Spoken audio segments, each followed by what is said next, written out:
I'm Melissa, and I'm here with Christian Sandstrom. We've been dissecting the various throws from a biomechanical perspective. I'm visiting Christian here in Sweden, where he is a chiropractor who specializes in sports medicine, and so he has a really in-depth knowledge of the kinetic chain and how the body functions together. So go ahead. Yeah. So now we're going to talk a little bit about the overhand throw, and if you just show them how you would set up an overhand throw. Okay, right there. Okay, and basically my question is, can you load here in the sagittal plane, which means flexion and extension, and this is from down to the hand actually, and it's all about to have the most power into the disc as you can have, and that is not coming from the shoulder. That's a very common misconception out there. So the first thing I would ask me, can you really bend the ankle joints as much as you want to explode from there? That's the first thing. Okay. And the other thing is the hip, of course. Can you extend the hip, but also in the opposite direction, can you bend before you extend? Okay. If you know what I mean. Yeah. Or why don't we be more specific about that? What do you mean bend in this wind-up motion of the hammer? Yeah, exactly. Before. Yeah. So we're talking about the wind-up motion of the hammer, which is what happens before you release. So when you're saying, can I bend before I extend? Yeah. In the wind-up, so I'm thinking, I'm shifting my weight back. Yes. And okay, so I have this little bend here. Yeah, this exactly. Is what I'm talking about? Okay. Yeah. You have it in even if you are in a trunk flexion, or in you're going from more of a bend state here to extend like over here as well. So right. And it seems to many that it's pretty a small amount of flexion to extension, but it's very important because it's the rubber band effect of the whole chain. Right. Okay. But often when we are sitting during our work or whatever in the cars, we are creating tight hip flexors.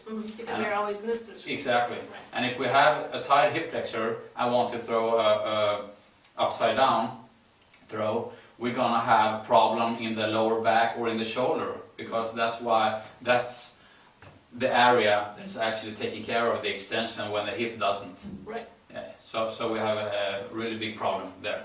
So my three main areas in a overhead throw is actually to look at the foot. Can you bend and extend in the ankle properly? Can you extend and bend in the hip properly? And can you do it in your thoracic spine? If you can, in all these places, the shoulder and the lower back and your neck is gonna feel more comfortable and can produce the speed that they are made for in that throw and in that task. So if everything is working properly, you won't develop this kind of stiffness in the shoulder and in the neck that sometimes is a result of a lot of throwing practice. I've found in myself and in other players. Yeah, exactly. And basically, it's all about is the transformations from the ground to the Frisbee. Is it even? Is it really loading and unloading properly in every part all the way to the top? If it is, it's perfect, then you're gonna throw, field throws all of the field with no problem. But if you feel some sort of soreness up in the upper body, or if it's feeling a little bit of a, not very smooth when you're doing it, it's probably a problem, below that, right. that you have to take care of. Yeah, and I think it's interesting that you specifically mentioned the ankle, and so it's interesting to think of how that, might affect shoulder injuries. So it really can be very far away from the site of pain or the site of your perceived problem. The source can be very far away. Yeah, exactly. And basically, all of the throws are based on the same, mechanism biomechanically. Because even if I throw a very long overhead throw, I need to be able to bend here and load this hip to be able to explode out to an external rotation basically in the hip as well. Yeah. So even if it's not the dominant plane I throw in, it's a very, very important plane to load in, as in the other planes, but it was like a different relationships between the planes. But you have to be able to load in all three planes in every joint and muscles to be able to throw in a secure and in a long-term good way. Perfect.